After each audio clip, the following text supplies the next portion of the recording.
Good morning. This is Rebecca Lee, teaching people how to detox from heavy metals without getting injured. So I've got Robert Smith-Hald here with me today. Robert is a Norwegian American who lives in Norway. He is a singer-songwriter, an English teacher, and a champion amateur beer brewer.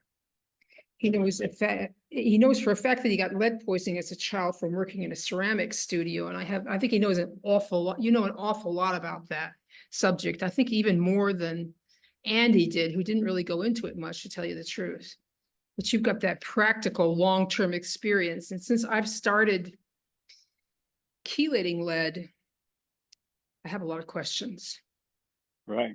And my first proposition is, and I think this is true for chelating lead and mercury and maybe other metals too, is that once you get going, there's no way out but through. It just sort of like leaks out of you, no matter what you do. Once you start chelating it, you're going to be dealing with symptoms. And it takes, even if you stop chelating, and if you do stop chelating, it takes a long time for some kind of like balance to set in. What do you think of that?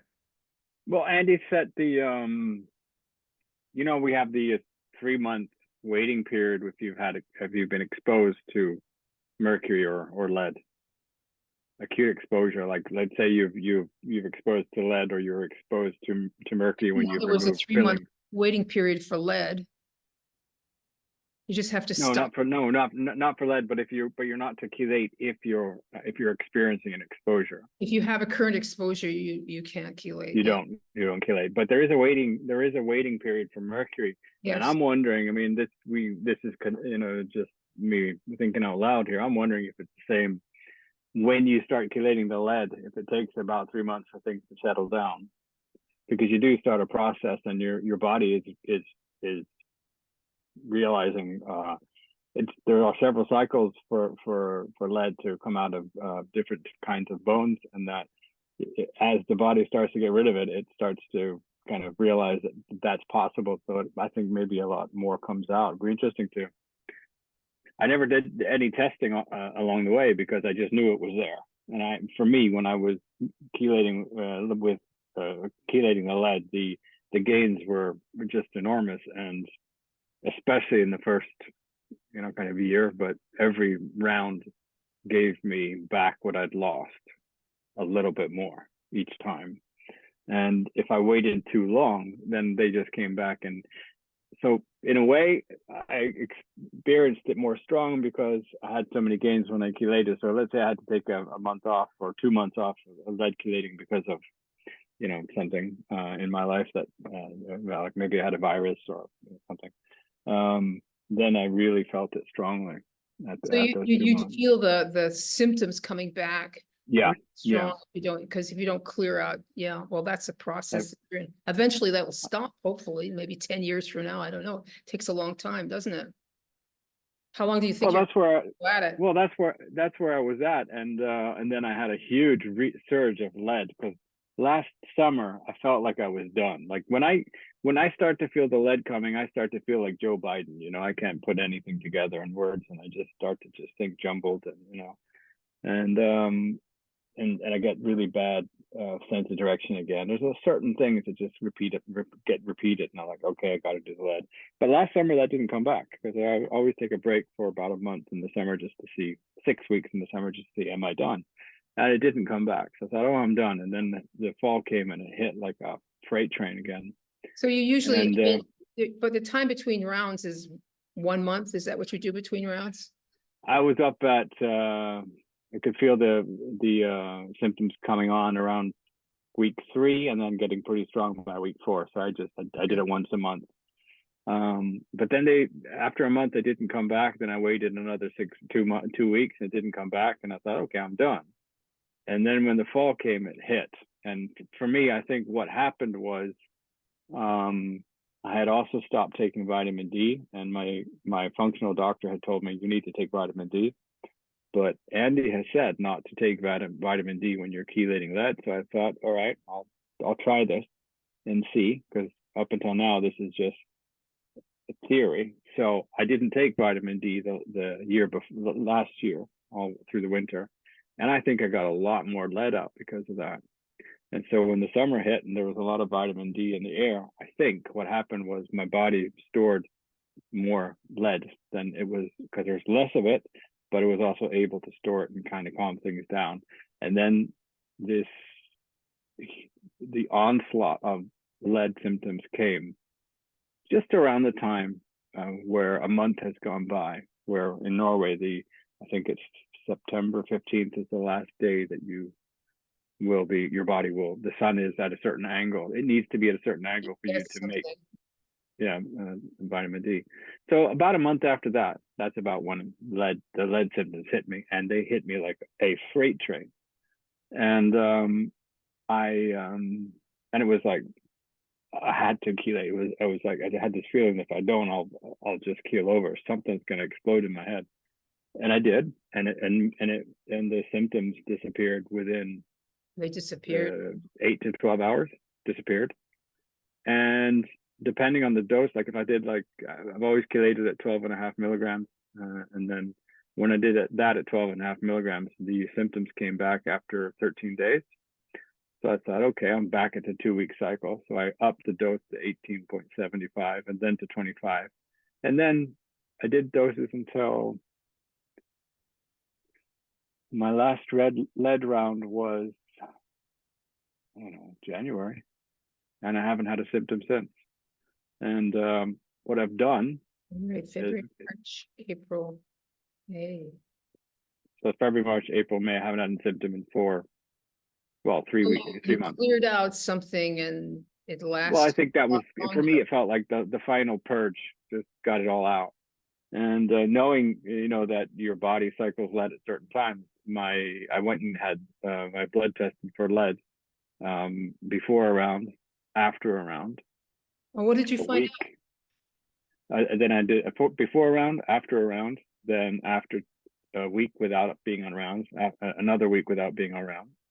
Ooh. And so all these different times, knowing that I'd chelated and hadn't, all this, and it was virtually undetectable.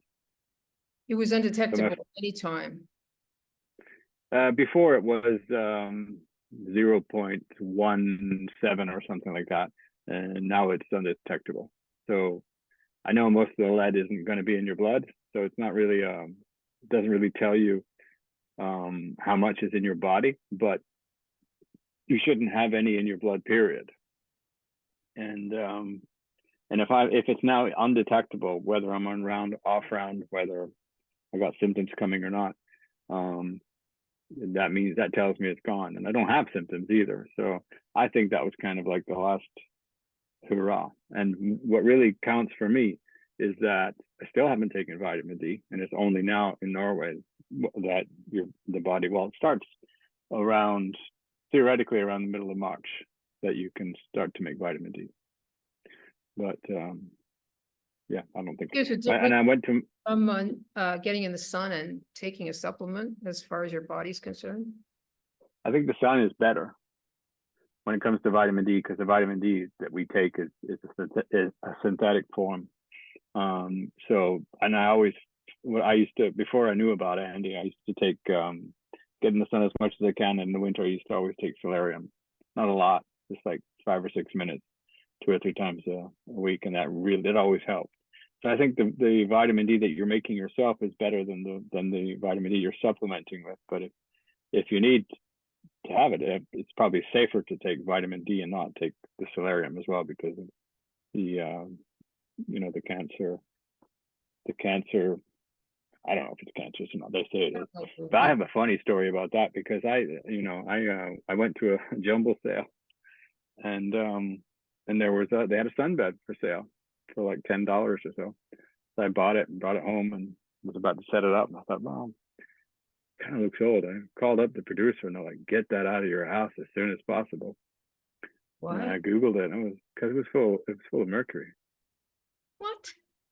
Yeah, these light bulbs were full of mercury. Wait, oh. Like, I mean, you remember that story that Brian Go told, Brian to a, McBlain? if I go to a tanning booth, I'm sitting in a thing full of mercury light bulbs. Not anymore. Well, they don't leak, Not anymore. but you had an old, No, but the problem is I had it in my house really in my, dangerous. Yeah, just you dangerous. know, it was propped up against the wall, and what if it fell down? I mean, that would have been the end of me. I mean, I remember you had a podcast with Brian McBlain, and he talked about these massive lights that smashed on the floor. What are these called? These mercury containing lights. And they had grams and grams of mercury in them, ounces. Wasn't it? Yeah, it was like 50 grams of mercury. So it was the same thing with these things. So I was like, yeah. And I didn't even know about mercury toxicity. I just knew that that was not something you wanted in your house. So I got rid of that. I gave a presentation yesterday to a bunch of dentists in Nigeria. And Right. well, there weren't too many of them that showed up, but who did show up oddly were two dentists from Jamaica. They got up early, I didn't know they were on there. They got up early to listen to this thing. And one of them was telling me afterwards in the question section was talking about dental school in Jamaica. Right. And dropping, mercury on the floor and it's skittering all over the place and how much they got exposed Yep. to. Yeah. So My own dentist talks about that too, and not just at school, in the dentist office that he still uses. yeah, she says it's the same. They used to play with it as kids. Yeah. Well, So when I go to him, I go to a room that hasn't been used for amalgam ever. Because he knows how dangerous it is, and he knows that it's still in the walls. I mean, I don't know. I'm going to try to get him to buy a Jeremy meter or something like that, because yeah, it would be interesting to rent them and just go in there and sniff it out. So what did What you was that? find out from your doctor? It sounds like this is a very good doctor, like like Andy used to say, a real doctor, Oh, he's amazing. He's actually a member of the Cutler group. Oh, okay. Yeah. Yeah. So he's well, I have two doctors. I have my GP. He's amazing too, but he doesn't know anything about this, but he supports me. Yeah. And he Yeah. knows about all the symptoms, and he says they're real. They're not in your head. And he says, I think you're right. I think your functional doctor is right. And what you're doing is working for you. So he supports me with that. Yeah. But my functional doctor is really, really good. So I don't think he's actually posted on the Cutler group, but I think he's there to learn, just to follow. Yeah. But he's a busy man. But so I went to him again 2 months ago, and he and I was still low on vitamin D, but I'm still doing my not taking vitamin D thing just to see what happens. And if I need it again in the fall, I'll consider it then. I'm going to go to him now again in June just to monitor that, and also the lead to see if that's going up. So I'm going to be more You're going to do proactive with that. A hair test, you mean, for the lead? No, not a hair test, just a regular blood test to see if there's if there's lead circulating. If it's because it was non-detectable last time, and So if I took it on. It means it's coming out. If there's anything in your blood, it means your bones has let some more go. Yeah. So we'll see if that is, but I don't feel any symptoms at all. So I'm pretty optimistic. I wasn't optimistic when this hit me, because I was like, oh my God, I'm gonna have to do this for another, I don't know, 5 or 6 years, because I've been doing it. I started in August or September 2019, I think it was. And so that's 4 years. Well, he always said 4 or 5 years. And he also said specifically don't supplement vitamin D according to your blood levels. Exactly. So when I listened to him, it went faster. That was my point too. When you listen to it faster, yeah. So Andy was right, even when it came to that, and I've had hands-on experience with that. So and he says it's I mean, it's a long time since I read Amalgam Illness, and there's another book with the hair test book where he writes more about lead. But he says that in some cases it can take up to 10 years, but probably these are cases where the lead isn't coming out as well, and vitamin D could be, whether it's supplemented or whether you live in a climate where you have a lot of vitamin D, that could be a part of that. I don't know. I'm just speculating that it's that. But what I've really learned is that probiotics are super important. And Andy, everybody who's mercury and lead toxic has a big problem with their digestion. Yes. And Andy had an explanation of that. And but the problem is that mercury toxic people are often thiol intolerant, and there's a lot of high thiol food that's really good for your microbiome. And if you cut that out, then your microbiome is starved. So you're eating low thiol because the thiol intolerance causes redistribution of mercury, which makes you feel absolutely terrible. And eating low thiol makes you feel a lot better. But then there's this problem that the probiotics that you can get often are high thiol. And to be honest, the best probiotics you make yourself by making sauerkraut and fermented foods and drinking fermented yogurt and things like that. But they're all high thiol. And I had a huge problem with, and most people who chelate lead have a huge problem with recurring candida fungus. That's what I think I'm dealing with mostly. Yes. And so when I was doing that, I was, in the end, because my reaction, I mean, a typical candida reaction is tiredness and ultra brain fog. But for me, it also gave me a lot of breathing problems. And for the first year, I could use, or 2 years, I used cat's claw, and that just totally dealt with it. And then one day it didn't work anymore. And the first time I used it, it completely cured my digestive issues overnight. Yeah. Yeah.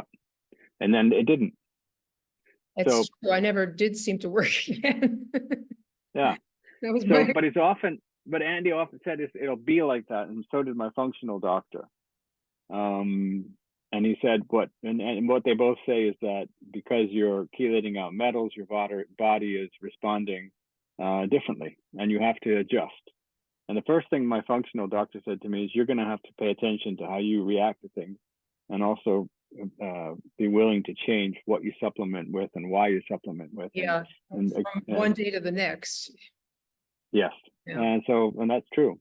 It's frustrating though when you find something that works and then one day it just doesn't. Like, what was that about? But that's actually when my symptoms for toxicity started. It was overnight too. It's like one day it was this. Oh shit, where did that come from? Why can't I eat that now? It's the same thing. Okay. So I think a big part of chelating lead is to find the right mix of probiotics and take the right mix of things that help kill Candida. But this is the problem.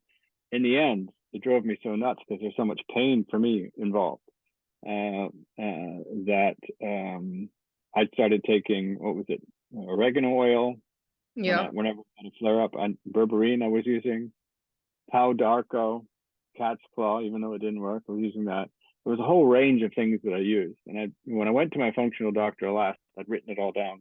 Were you taking them all at once? You were taking them all at once? Oh yeah, because Andy said, don't alternate, just kill it, just use everything, right? So I was like, okay, he was right about the vitamin D, I'm going to do this too.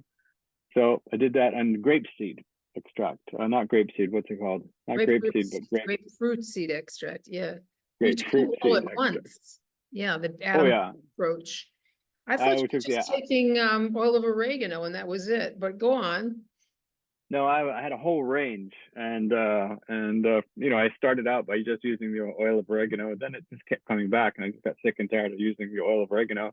So then I added all these other things in. So I was doing this for a while, and but it worked. It got rid of the Candida, but then all of a sudden I could only eat a couple of things again. I had total food map intolerance. Destroyed your gut microbiome. absolutely nuked it. Yeah. So I went to my functional doctor, and he turned white in shock, and he said, He "Look, said, stop doing this." Robert, you destroyed your gut microbiome. He did, but there's Yeah. good news because he told me to take a probiotic called what's it called? It's VSL, made by a company called, excuse me, not the VSL3, the super duper one. Which one did he tell you to take? I like to know. Metabolic Daily. Metabolic Daily it was called, by Pendulum. Pendulum, never heard of it. There's a Right, pen. you should That's the, sharpen your ears. This is a good one. well, I don't even have a pen to write it down. Well, you can text it to me maybe could you do I that? will. All right, so why is So that a it's good one to take? exactly. I was desperate, so I just bought it and started taking it. But whilst I was waiting for it, I like to do my research, so I researched it and listened to a lot of podcasts, read up on it. And what it is the probiotics that have been for sale since the 70s are basically the same thing. They're two or three different kinds of bugs that are easy to grow. When you make like sauerkraut, it's basically creating them. They're in food. They're lactobacillus mainly. Yeah, just different strains, and they've got fancy long Latin names, so it looks like impressive. It's just what the doctors do when they make a medicine. It's actually just some kind of rat poison, but they give it a fancy name. Anyway, I'm not saying that probiotics are rat poison, but what I am saying is that they are simple to make. Anybody can make them themselves. You can ferment cabbage, and if you can't do that, you can buy those, and if you're thiol intolerant, you can find one that's grown on a substrate that isn't high thiol, like they use pear juice or something. You can do that yourself too. Milk, yeah. Anyway, so that's been for sale since the 70s, and nobody's had any adverse effects, and it's in food and all that. But these ones that are made by Pendulum, they are found in a part of your gut that is anaerobic, where there's no oxygen. All right. And they're really hard to make. Actually, not for me, because I'm a brewer, so I figured that part out. I just have to figure out how to make make the synthetic substrate to grow it on, and I'll do that too. Oh, you're gonna manufacture your own? Oh yeah, definitely, because this stuff is magic. And you should try and find. I'll send you some podcasts that you can listen to that as well. And what it is it's good. Yeah, it's good to take the regular probiotics as well, make your own sauerkraut and all that. But these ones are made in the part of your gut further down where there's no air there, and you can't buy them. There's one called Akkermansia that's been for sale for years, on different companies make it, but it's dead because it can't tolerate air at all. Yeah. And she takes it to the extreme that one molecule of oxygen is enough to kill some Akkermansia. What are the Pendulum people, package their anaerobic bacteria? I don't know. I've listened to it, and they have a freeze drying process that what happens is it's freeze dried in an anaerobic environment. And I've been to brewing factories who make freeze dried malt extract, and it's basically you just blow it in heat, and it dries quickly, and it's just a little Maybe it's kind of they vaporize. a spore form or something. Yeah, they vaporize it, and then it dries really quickly with heat. But they do it in an oxygen-free environment. Oh, okay. So what happens is you get these bugs are bugs, but these bacteria are then in suspended life. So as soon as they hit the gut, then they're rehydrated. Yeah, okay. All right. So a lot of them will die in your oxygen. But they have to gut, also have it so that the delivery process takes it down far enough in the gut before it opens up. So yeah. Okay, so there's a lot of technology involved in this product. Well, she says that the capsule that they use takes a while to dissolve. That's it. Yeah. So I'm going to try to brew it myself and just drink it as a shot in the morning and see if enough of it survives to go through.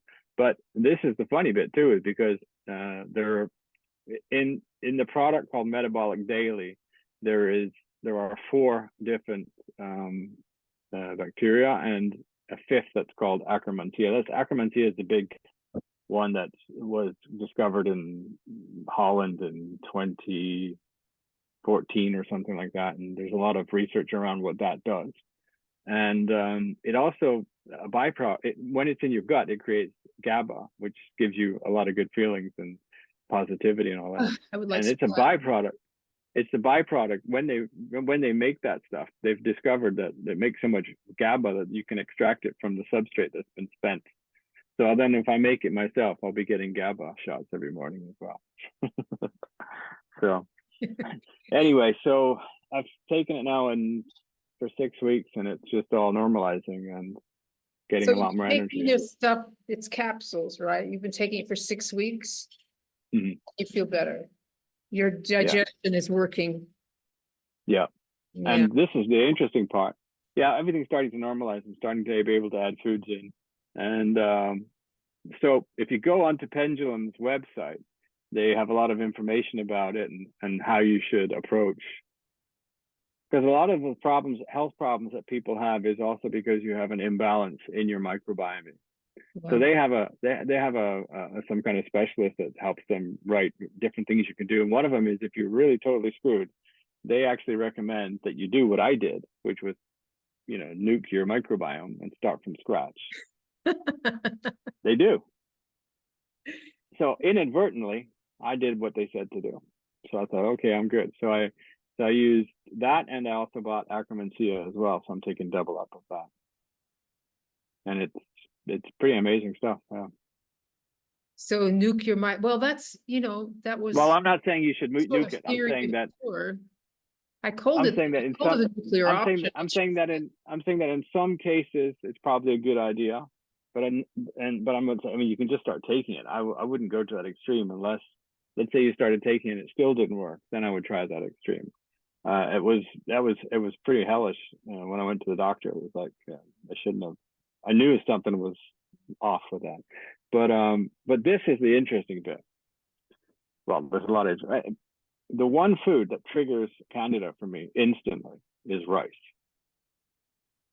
Well, right? that is a sign of, because it doesn't do that to me at all. So so that's some bacteria in there or some form of something that just loves rice. There's some imbalance there, right? So rice does that, and potatoes do that to me, but it takes a bit longer. Okay. But since I started this stuff, I've been eating rice and potatoes every other day, and I have not had one flare up of Candida at all. So when you get these when you went to the doctor with your nuked microbiome, what were you experiencing? What did it feel like?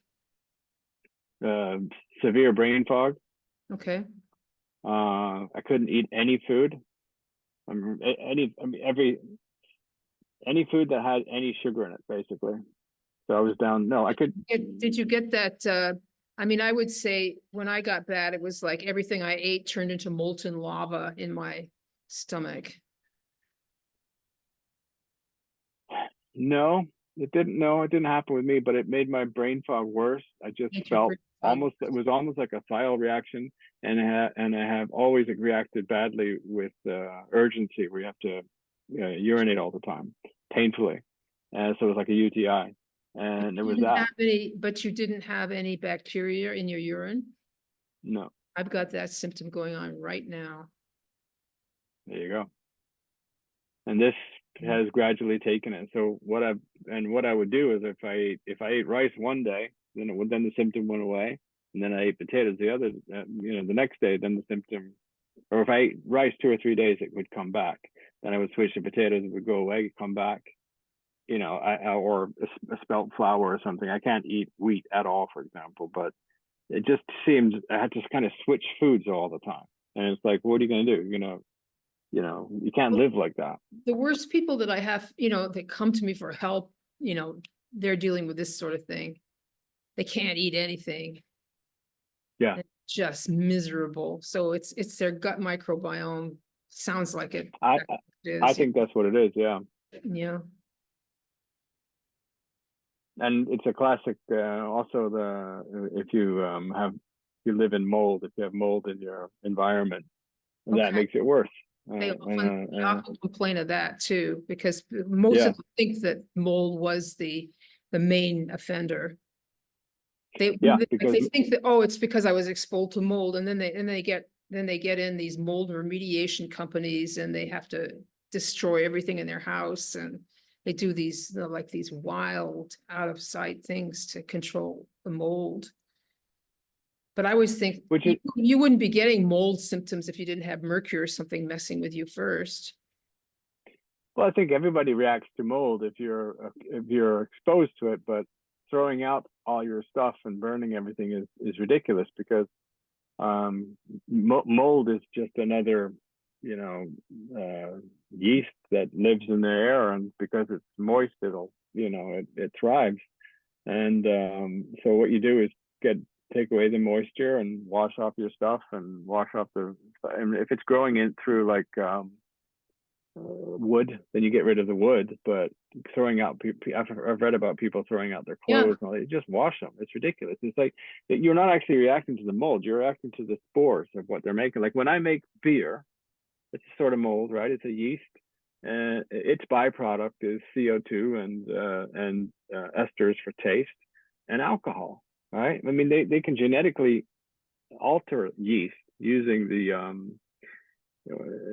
this genetic slicing technique, and they can make anything they want. I've read about companies making heroin with yeast, right?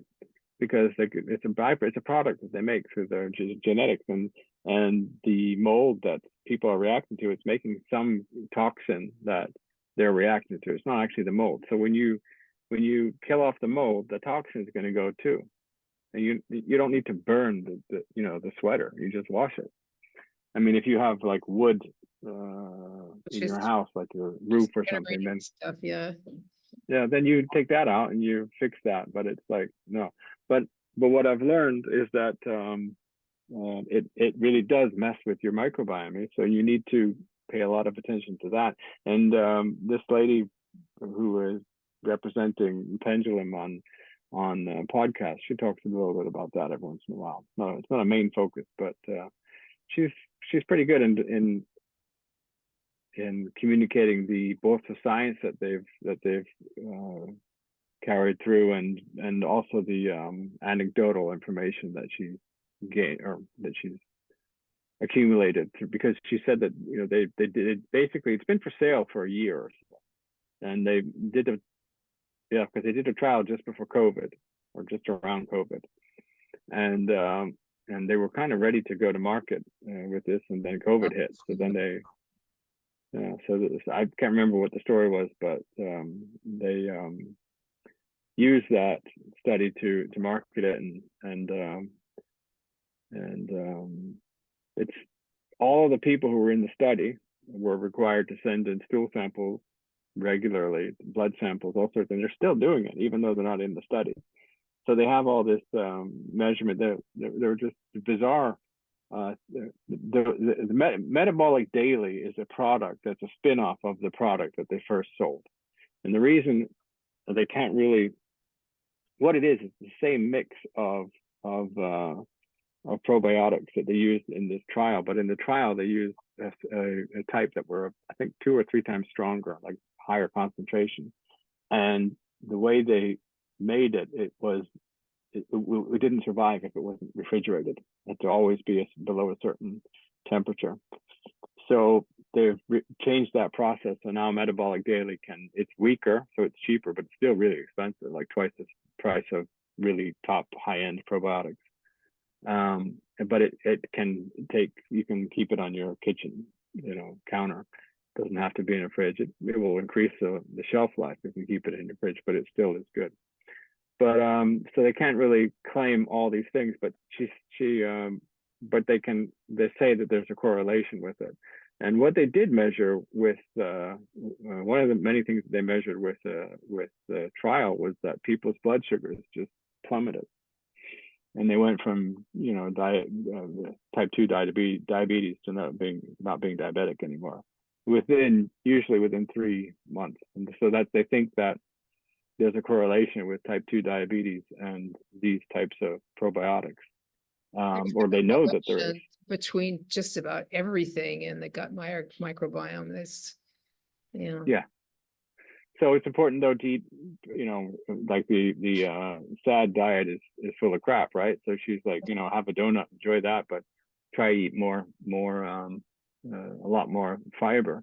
And that's where the thiols come in. That's the problem. So I used, like I'm not thiol intolerant anymore, but I used psyllium husk or things like that to did you get see a lot of fiber. showed you from the traditional Jamaican diet with the Yes, that was green awesome. bananas, I mean, that's what people eat here. Yeah. And that probably really helps their microbiome. We all have it, right? We're born with almost nothing, but we get it from our mothers, and it's then built up. But there's a really good talk with Peter Attia, who's kind of I think he's a person very direly in need of lead chelation, because he has an acute temper problem that he often talks about. And so I think he would benefit greatly from that. So, but he has some good podcasts where he talks about things in a very orderly fashion, and that's a good one. You should listen to that one. I'll send you that. Thanks. That one. Yeah. Mm. Do you think that So, you are fated to take this expensive stuff forever? no, I don't think so. She said that takes about 3 months for. She goes into the science of it, and it takes about 3 months for all of these kind of cells to regenerate. It causes a regeneration of the cells in because it feeds off of mucus, the mucus in the gut, and there's a whole bunch of cells there that make all sorts of different things, and they're kind of inflamed. So when this bacteria kind of gets in that area and starts feeding on that, it alleviates a lot of problems, and it takes about 3 months. And one of the things it does is it creates that same. There's a molecule that I cannot remember the name of because it's one of these GLP-9 kind of things, that is the natural molecule that speeds up your metabolism. That's the molecule that Ozempic, that drug that people are taking that's making them all weird. That drug makes the mirror image of that molecule. And that's why people are losing weight. But this one Maybe makes the that's real why thing. people are so fat, because they don't have it, right? Yeah, that's what she thinks. And also she said, this is the interesting part in Peter Attia's podcast, was he said, so when do like everybody has these probiotics, but when does it start to wane? She said, well, as soon as you can't eat anything you want, that's about when. He's like, oh yeah, because when I was in college or university, whatever it was, he says I would eat like bowls the size of my head, and he has a big head of cereal every day, and it was never a problem. And she said, yeah, because me too. And so these probiotics, they deal with all that, and they give you your body fuel that you need to get your metabolism up. And that's happened for me. That's happened for my wife. And that gives you, your cells start to work properly. You get more energy. You start to lose weight effortlessly, and you also feel good. So it's expensive, but it's worth it. And I just think as a viewer, I really would like to experiment and see how I can get that done. And worst case scenario, I can get myself a capsule that will survive and I can put it into capsules, liquid. I can do that. There are the type of capsule that you use for oils, right? You use them and just make a oxygen-free environment to put them in. It can be done, but it would just be fun if I could just put it in a keg like I do with beer and just take myself a shot of that every morning. You can try it and see if it makes it through to the anaerobic level of your gut. Yeah. Maybe not, but you can tell if it doesn't. I can anyway. But anyway, so I think that if I had known about, or it wasn't available until last year, but And I think if Andy would have known about this, he would have been all over it. He would have jumped on it. Yeah. So That's what he told me when they invented the cure for Hep C. He said, if it were me, I'd be all over it. Because I yeah. had Hep C and I was suspicious, I didn't want to try it, and he was right. hmm Yep. Yep. And he had a lot of explanations about what happens, but the science behind the microbiome is relatively new. People are certainly pioneering it all over the place. Mhm. There's And I think Andy would have. I think Andy would have really dived into it and had a lot to say about that. he just told people to take, like masses of like huge amounts of lactobacillus and bifidobacteria and be Yeah. happy with that. Yeah. Yep. And that's what I've been doing, but it's not good enough. It's not as good as It's this. But I must say, I'm doing both. Believe me, I'm not dropping the other stuff. I'm doing both. I'm taking really good probiotics from now, and I'm making lots of sauerkraut. So I'm I think that doubling there's down.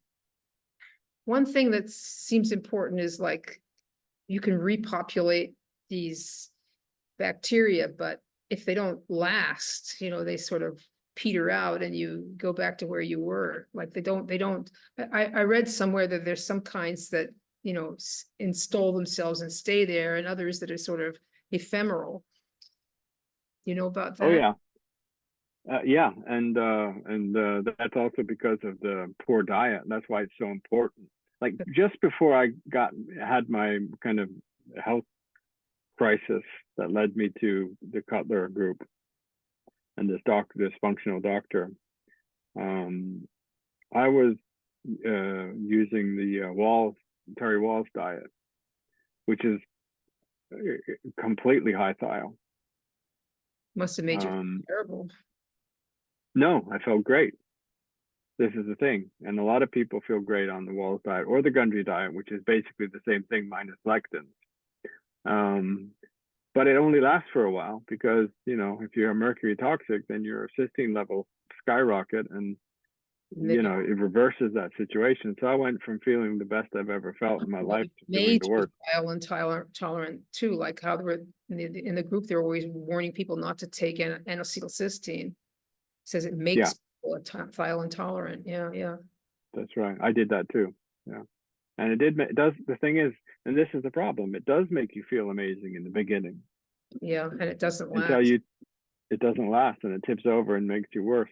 But I also think that a large part because a lot of people feel great on the Wall's diet or the Gundry diet for a while anyway. And I think a lot of that has to do with, it really does feed your gut biome in a good way. A large part of it is also to make fermented foods and things like that. So you're getting a lot of good probiotics that way. But that fiber that goes on into the part of your intestine that's anaerobic, that feeds these other anaerobic gut biome bugs. But And assuming that you've so I got think that, them, I mean, some people may not have any at all. yeah, but that's my point. I had some, and then I nurtured them and they grew, and I had 2 or 3 really great years, and then boom, I was screwed. But And that's what I and report is that I'd try something and feel a whole lot better, but it would never stick. Yeah. yeah, but it's yeah, but for us that are heavy metal toxic, that's an extra, that adds an extra dimension. That's kind of the whole That's it. that Yeah. steers it, right? And you'll never get past this kind of one thing works for a while and then it doesn't, and then something else works for a while and then it doesn't until you get the metals out. That's what I think. But I think that if I'd known about this stuff and if it had been available 4 years ago when I started, then I probably would have added it to my regimen and probably taken it every day for at least in 3 months. It's really expensive.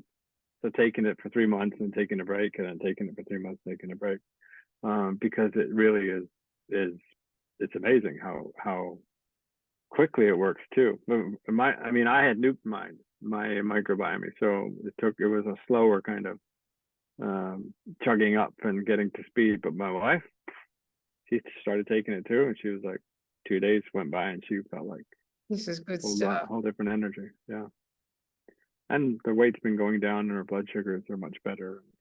I'd like to get a whole different energy. That would be nice.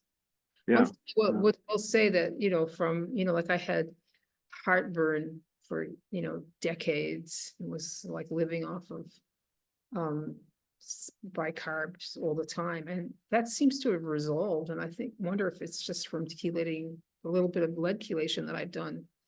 I mean, that's what's done. Yeah, yeah. So did you use betaine?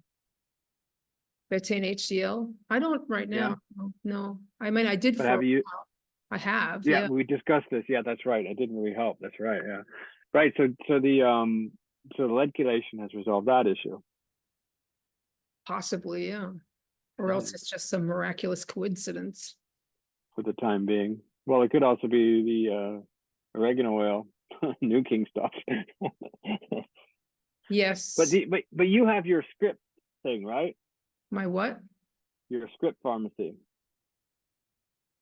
where you sell supplements through your script pharmacy. Yeah, full script. Yeah. Full script, right? So what you should do is, because the problem with Pendulum is they're a young company. Ask full script to take them on. Now you disappeared there. I can see you, but you're frozen. There you Oh, are. there you go. Yeah. Yeah, you mean ask full script if they'll take them on? I have a person that well, I will. I would, yeah, because iHerb has them, but they're often sold out. Like we had to Oh, edit, yeah, and we had to wait for, because I just bought. It's like I was like, I said, oh, my doctor told me to take this. Now look at this price. This is bloody ridiculous. Okay, I'll try it, but I didn't buy enough. And when it worked, and I went back to buy more, all sold out. And I think the waiting was a month. And I wrote to Pendulum, and they had it for sale, but they don't have, it's just the sale of it is explosive.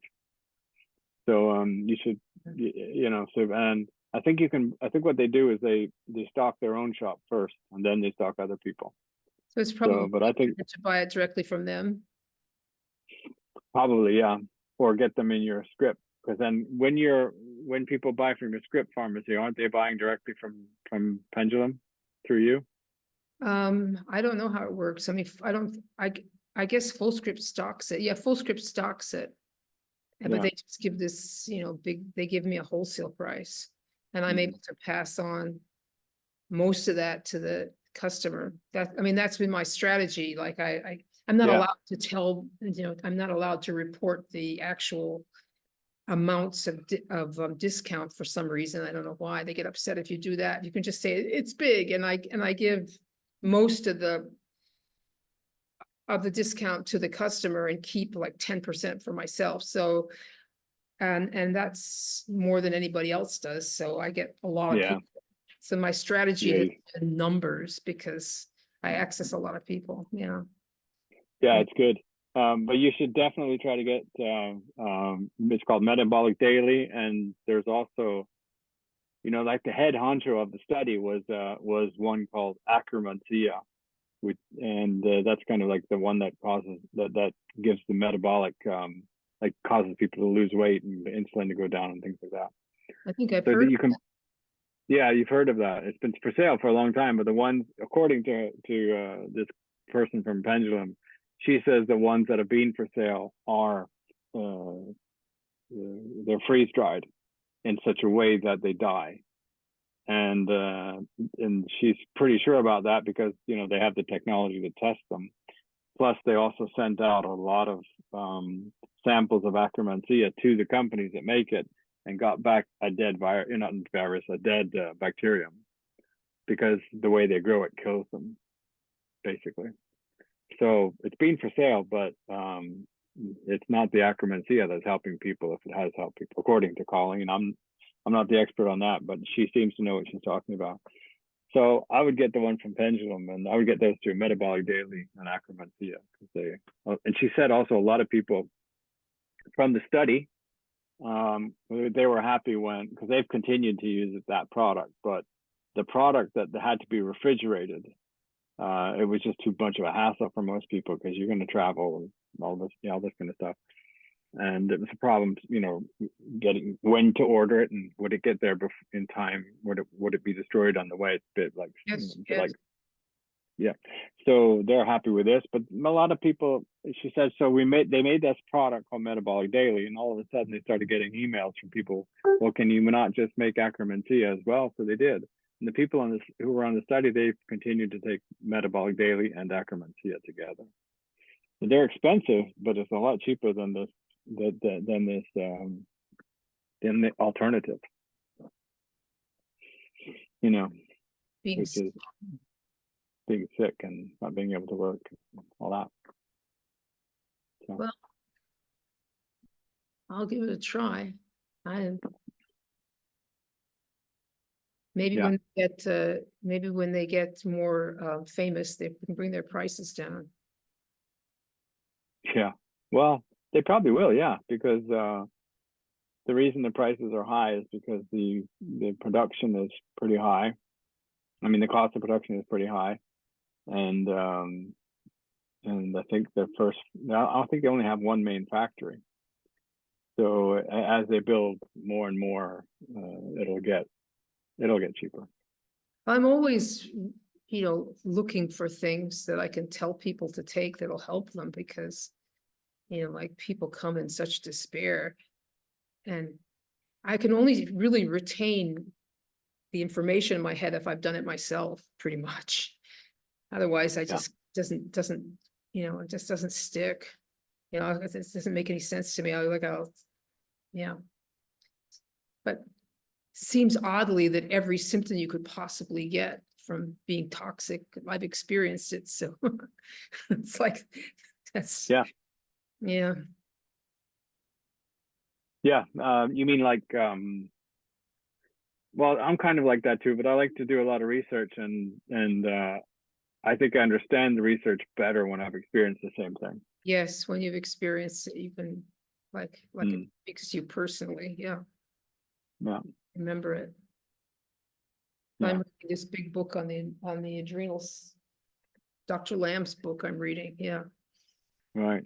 Remember we talked about this guy, this Nigerian/Canadian/American university professor called, him behind the Jeremy meter. Remember we talked about him? No, I don't remember. The Jerome meter? Huh? Jerome, yeah. Different thing? Yeah. He had what was his name? Ngao or something like that? Oh, wait a second. Yeah. I think it's sort of coming back to me. I can't remember his name. Anyway, you should see if you can get him on. Oh, to interview. To talk about lead and metal toxicity, because he has studied a lot of things and he's quite active. Is he in the States or is he in Nigeria? University of Michigan, as far as I can remember. Well, yeah, he's in the States. See if you can. I'll find his information and forward it to you. Yeah, because that would be interesting to hear what he had to say about that. About lead toxicity and the symptoms and what you do for it. Yeah. Does he know about chelating with DMS? I don't know. I have no idea. It'd be really interesting to hear if he did. I was just got a study or a paper somebody sent me. It's Anita Tebow, who was some kind of anti-mercury site, and she said that that 50 to 60% of Americans have amalgams in their mouth. That's maybe, I think maybe higher than that, don't you think? Well, I can't remember exactly what she said. Yeah, it's a lot though, boy. Got it right here.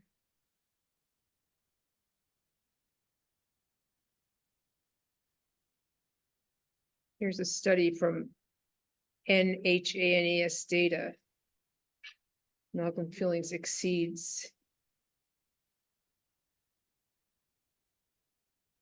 50 majority of Americans' mercury exposure from dental amalgam mercury fillings exceeds California's safety limit.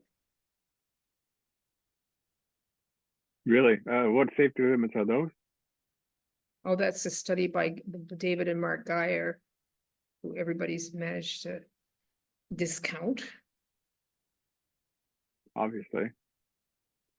They're marketers. They Of the can discount 91 anything. million, 57.8% adults who had one or more surfaces of mercury, the amount of mercury in their urine correlated significantly with the number of surfaces of amalgam. Yeah, I remember that study. 57.8% of adults. Oops, it's a lot. Yeah. And that's just amalgam. I mean, that's just That's just the amalgam. Amalgam. Yeah. Yeah. Think about all the Yeah. think about all the other places. I mean, remember that mercurochrome that was for sale until 1998.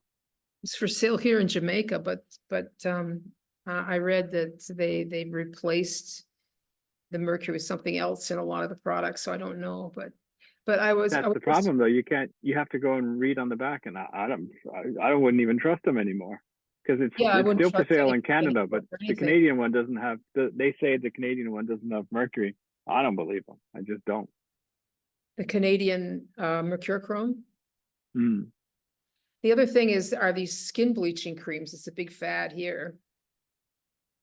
They all contain It's mercury. A billions of dollar industry, and that's got mercury in it because it interferes with how the body produces melanin. And so there's a bunch of them that say that they don't have mercury in them, but they still do, because I guess it works. They all do, yeah. Maybe they all do, yeah. That's right here. I see it. This is interesting because every once in a while, there's like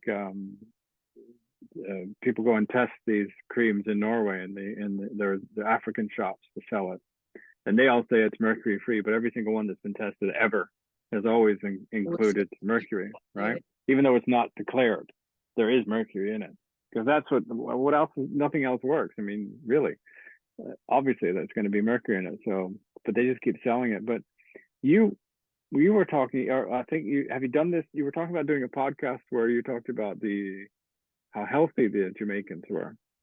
But if they're all using this cream, I mean, they're all they're not all using it. And I live in a particularly healthy place because I'm out in the country. Right. And in Kingston has the biggest Kentucky Fried Chicken franchise in the world. So, oh God. So it takes a while to I think it takes a while to knock down, a couple of generations now to ruin really healthy people's health. But they've got a good start on it here.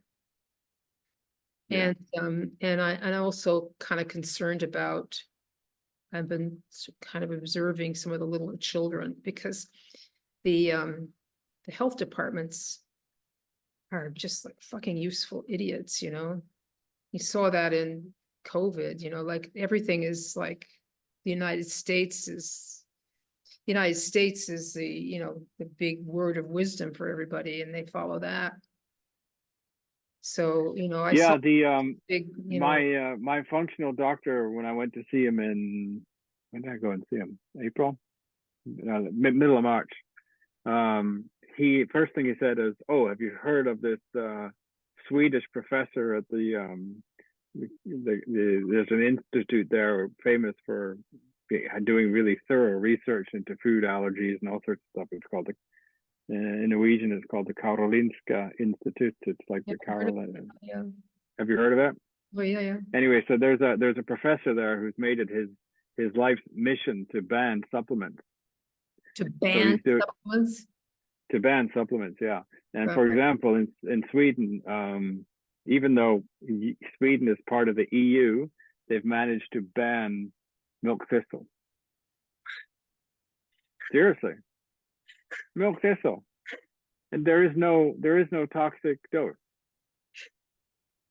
So now this guy is going after vitamin E,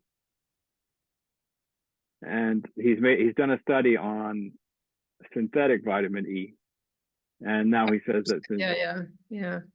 He sort which of is, proved that they're useless, so people shouldn't bother to take them, sort of like homeopathy, no, that too. he takes, he takes it a They're step further. dangerous? He's saying they're dangerous. Yeah. Okay. And that's just, they're trying the same thing in Canada. The Canadian government wants to ban pretty Yeah, much everything. the Canadian government's really going for it too. But the thing is, you can't get away with that sort of stuff as easily in the United States. God bless it. Yeah. Know that there's, huge desire to do all these terrible things. Yeah. Yeah. I don't think they'll ever get away with it in America, ever. Yeah. That's like taking the guns away from people who want to go hunt. It's like, they're necessary. They need to hunt, and you need supplements because people with any brains know that the doctors are just, it's not about health, it's about wealth. And Americans, Americans are the unhealthiest people in the world. And anybody who follows an American diet and American medical program are also as unhealthy. So they lead the world, but they also lead the world in the opposite, which is health.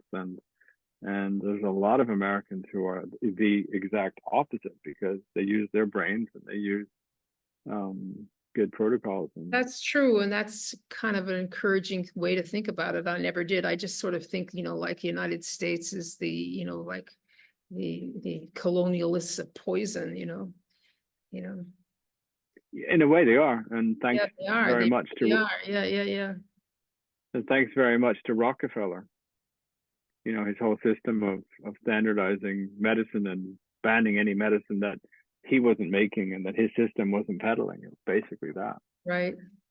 And food and the whole thing. It's just like, so that's why I like Kennedy, because it's, our focus, you and I have a focus on metals because that's what we know we have and that we know how to deal with that. We're doing that. But his focus is actually on, we live in a toxic soup and we need to do something about it because it is.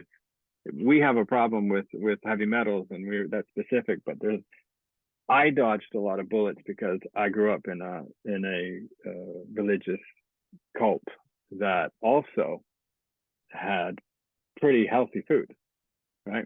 Yeah. So I dodged that bullet and I didn't get any vaccines. I asked my mother and she couldn't even remember if I got polio or whatever. She could not remember. And so I didn't get that. She had a mouthful of amalgams. The lead enamel shop that I worked in was in that place. So I got that. Yeah. But I didn't, we had chocolate twice a year. We had chocolate Easter and 3 times. Easter, Christmas, and summer vacation, and not a lot. Well, there's plenty of Americans that are just 100% Western price, food and everything organic and so forth. There's a huge movement for that. Yeah. When I was in healthy with all that mercury in their bodies. Yeah, but I mean, they I think what it is they feel that there's something not going right, and there's something there, and so eating healthy does make you feel better when you have mercury toxicity, because part of mercury toxicity is that the liver can't take a lot of toxins, and if you're eating food that's been sprayed with, all sorts of chemicals, I mean, the stuff that they do with like ready Roundup corn, do you know what that is? Yes. Yeah, so you're basically ingesting Roundup, which is killing off your biome. They did the same. Do they use that there? Yep. But they're not spraying commodity crops, with Roundup and desiccating their wheat with Roundup and stuff. They're going around killing bushes, which they would otherwise have to chop by hand with a machete. That's and that doesn't get into the food because it's broken down within 2 or 3 weeks. The food would die. I don't know if it's broken down. It doesn't make me very happy to see it, but I can understand, why people use it, because, I mean, beating back nature here is a thing, like if you're not constantly chopping it back, it's like takes over. It'll eat you alive. Yeah.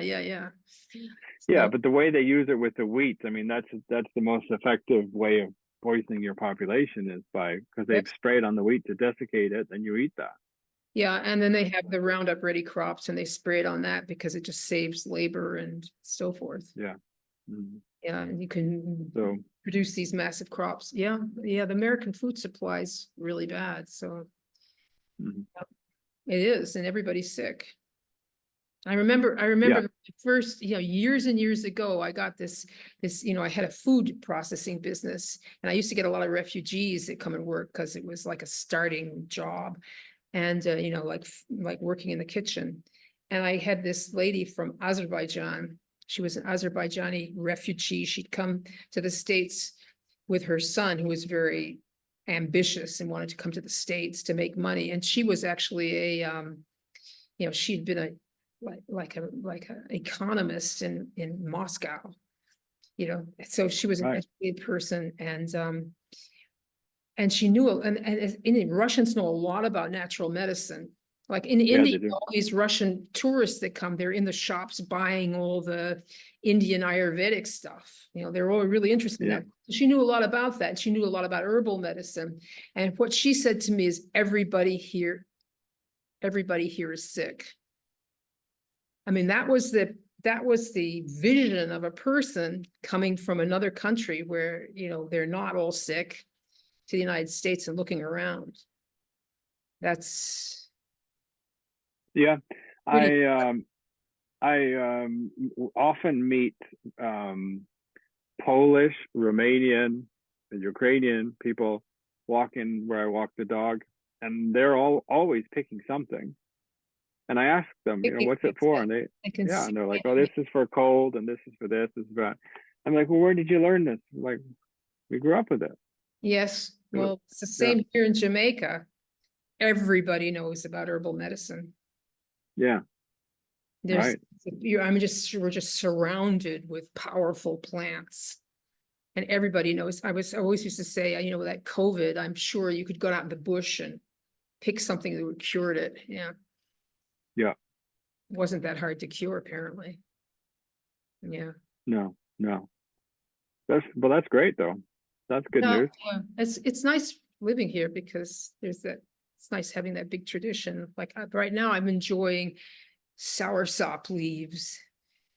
Yeah, Get a that soursop. tastes amazing. Yeah, and like it's kind of a very powerful soporific, and I like it a lot. But yeah, it's most things I've got suspicious it's going to stop working after a while, but I do like it.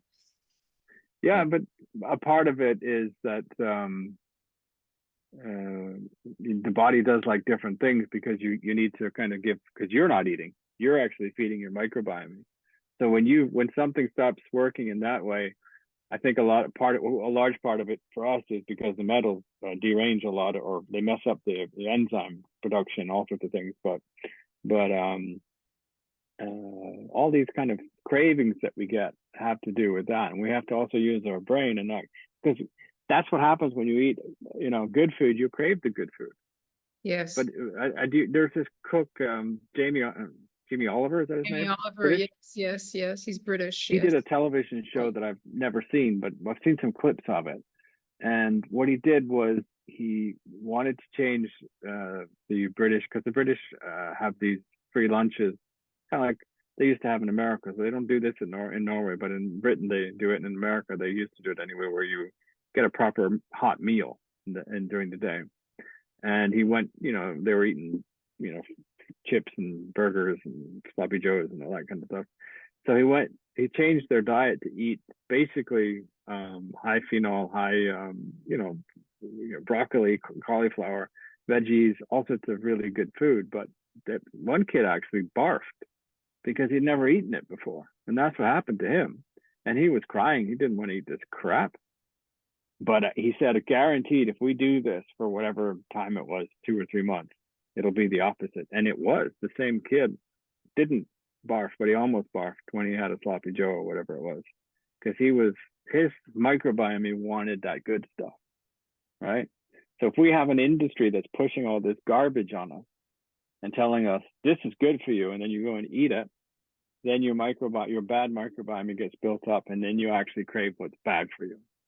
So that's really what's going on. And you live in a place where there's so many things that are good for you growing in your garden, right? I mean, I look at the people I've got these guys working out there now, laying tiles and doing stuff. And my husband, same thing, like they're just like physical they just look great, and they work all day. Like they can work Right. all day in the broiling hot sun, and just work, they don't get Are they tired. doing your kitchen now? Huh?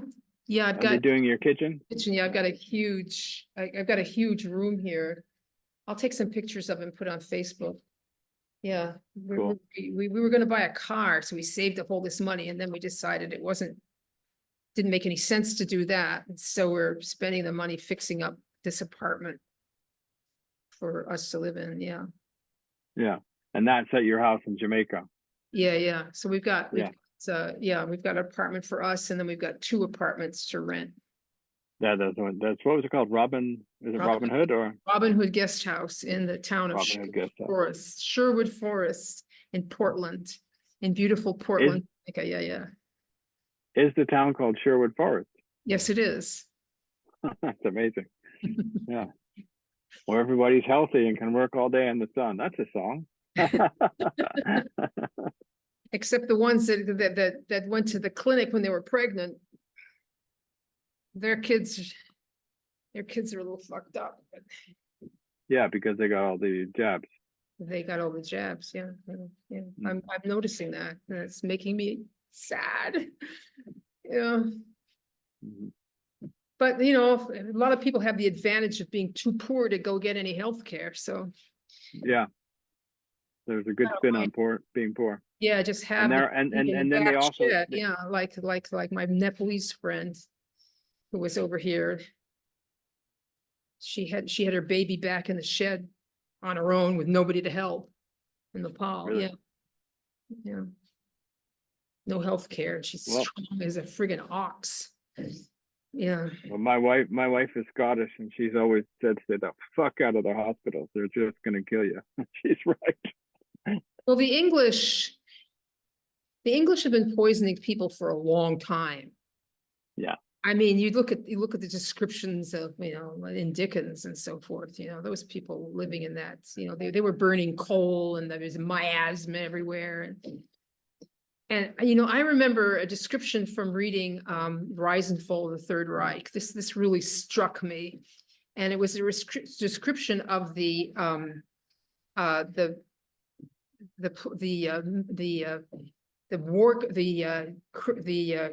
military prisoners that the Germans took, that were British, and they brought them into Germany, and how terrible they looked, and how messed up, and how weak and puny and pale they were, compared to the Hitler Youth, who were, that Hitler had been sending out, to camp in the woods and sing folk songs around fires and stuff, and make their own food.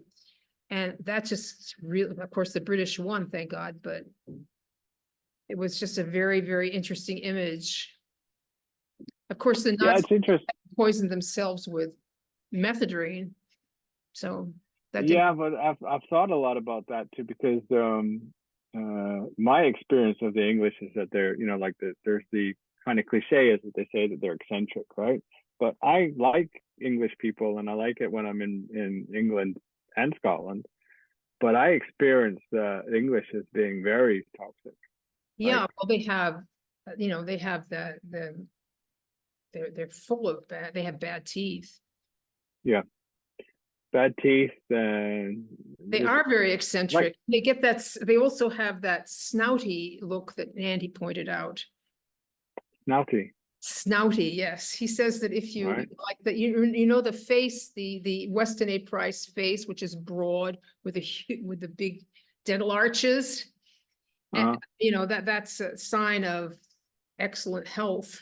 And he said, Andy said that if you look at pictures of Americans from the 19th century, they have that broad face, but we've been getting snoutier and snoutier.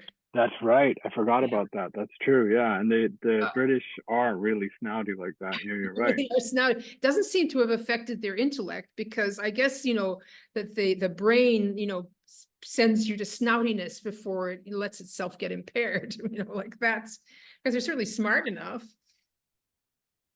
Well, yeah, I would say maybe not.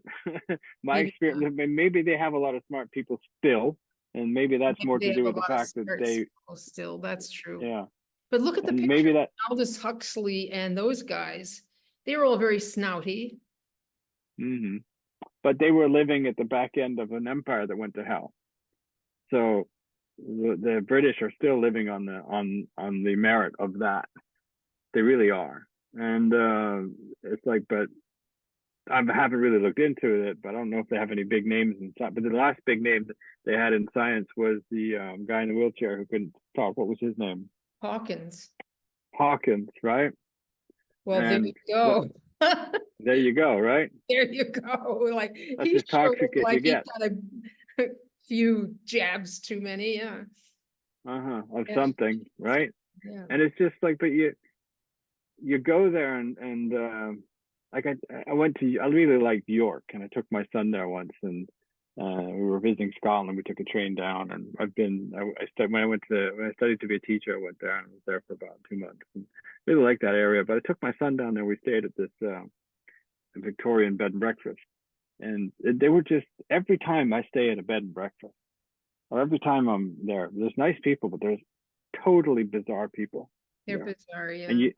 you go in and they have the chain up, and this is private and that's not private, and you come in and they're toxic, and if you don't do things right, they go fucking bananas. You have to stand like so in line. You can't go over there. You have to knock. You can't talk to me between, and there's all these kind of rules set up. That's how they are, right?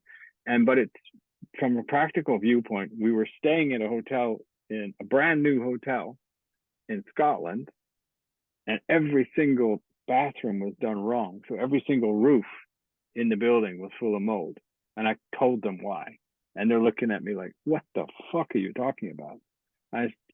Because when we moved in, when we went into that hotel, they said, if you're going to shower, you have to tell us, because you have to come up with towels. I says, well, you might as well come up with towels now, because I'm going to shower.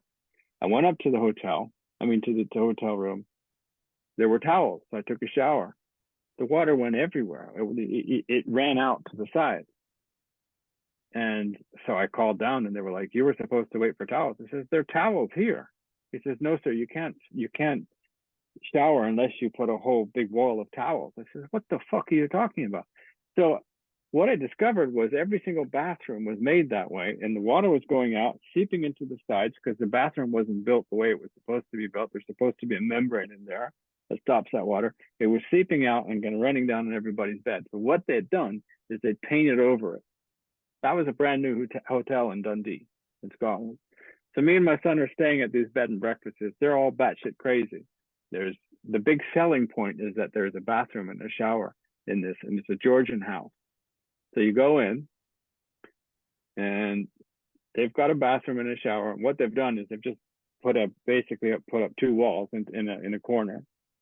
And you go in there, there's no membrane at all, and there's a carpet which is wet from everybody else who's lived there, and the whole place is full of mold. And if you look up at the roof, the house, the room above is leaking down there, so there it's full of mold too. So we left. We went to the next one, exactly the same thing. Every single person there had installed these bathrooms, and it wasn't clicking. I was like, "Are you insane?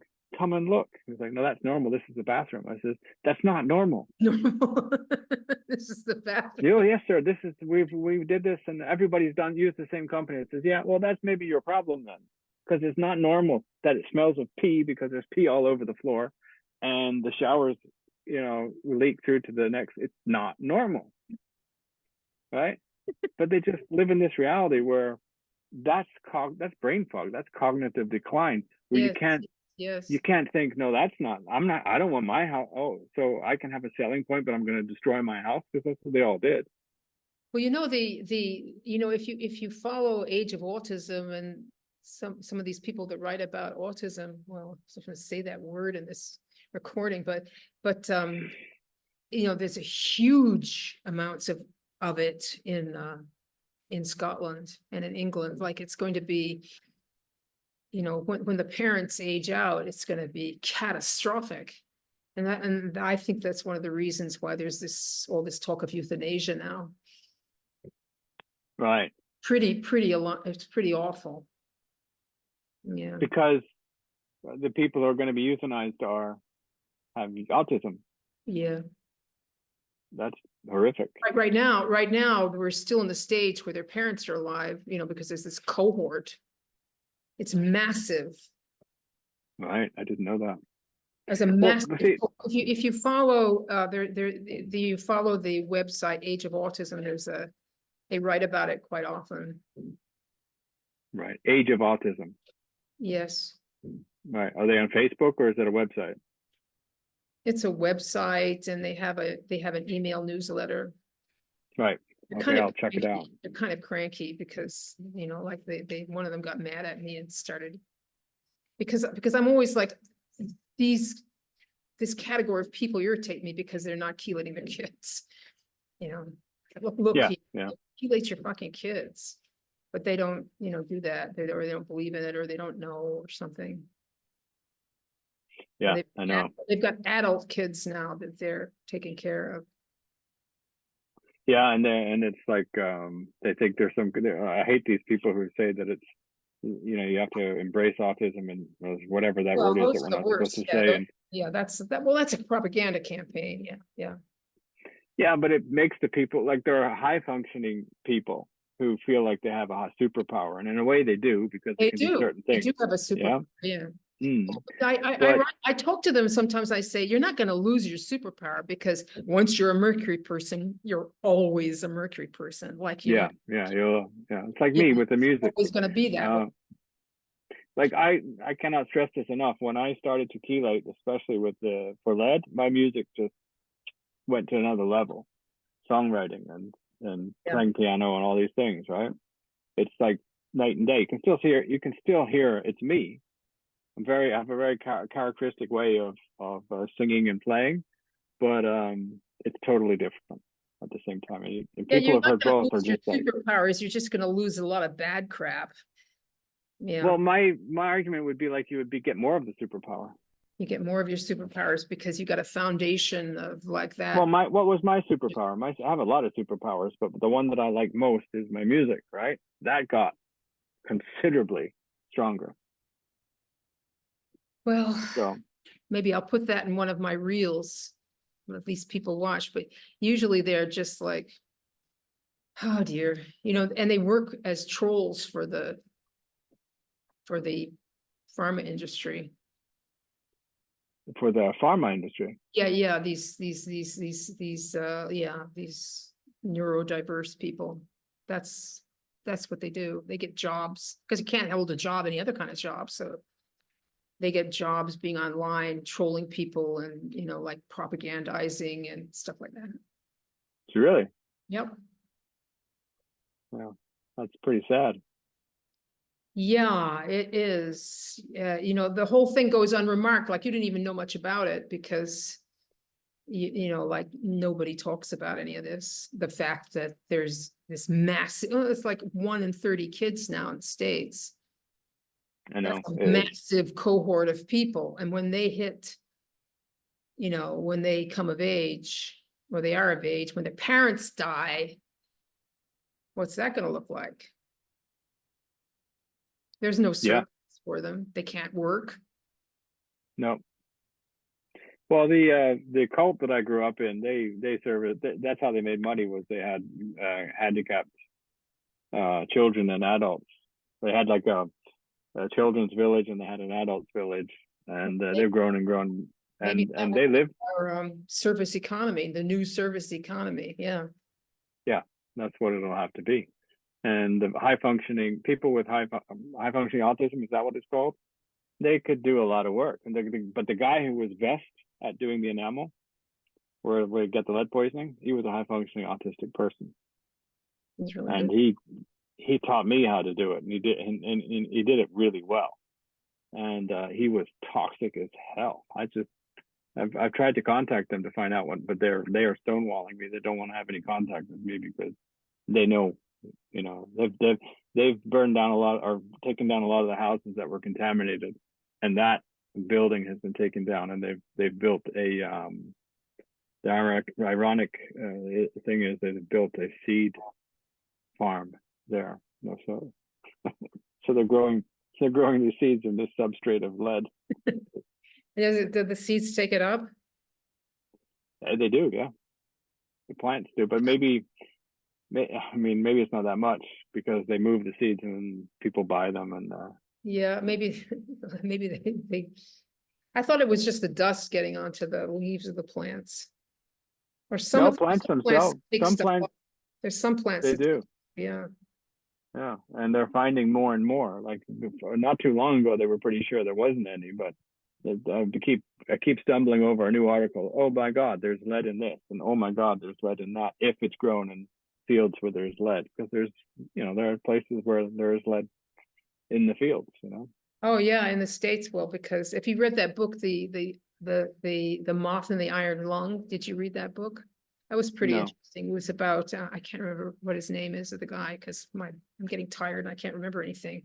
But it was about the lead arsenic being used as a pesticide all over the United States. And actually, Right. he says that it started when there was somebody who was experimenting with how to grow silkworms in the States.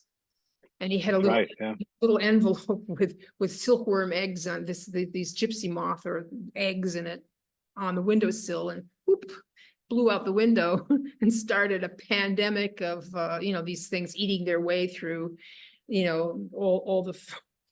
everything green in the United States. And to Really. eat it, they used arsenic. And I remember I had a friend who had organic potatoes, and we used to have to go and pick all the worms off the potato bugs off the potatoes by hand, put them in water and kill them. And I had a friend who was in her 90s, and she said, "Oh, well, we used to have a garden out back, and my parents used to send me out with the Paris green, put it on the potatoes." Also, Paris green, looked it up, it's arsenic. So they were putting arsenic on the potatoes, but the thing with the arsenic, it used to wash off. So they found that the way to keep it, so it would stay on the leaves during rain, was to mix it with lead. So You are kidding me. No, that's why, you can't let your kids play in old orchards.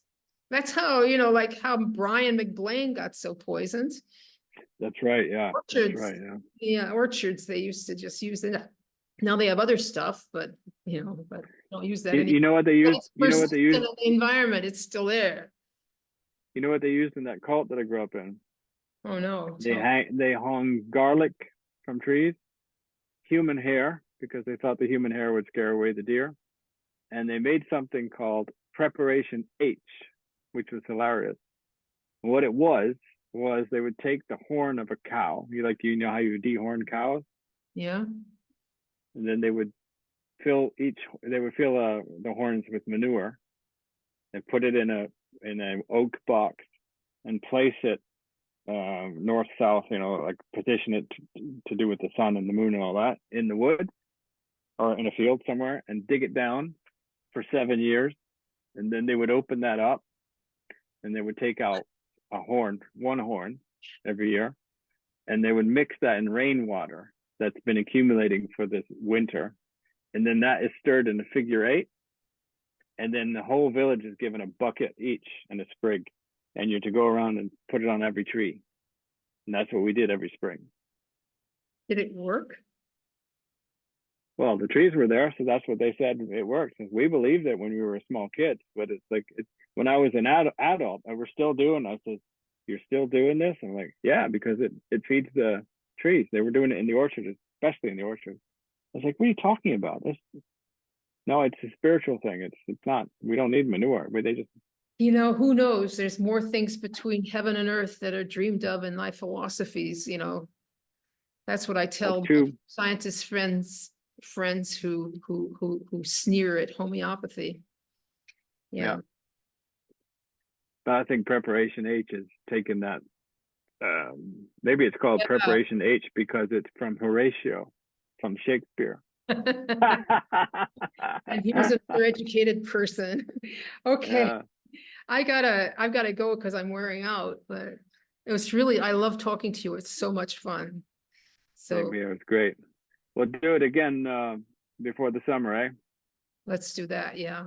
And we'll talk about We should talk about famous people who were toxic as hell. You were gonna do that. We haven't done that yet. Yeah, Okay. we'll do that. Okay, I'm turning it.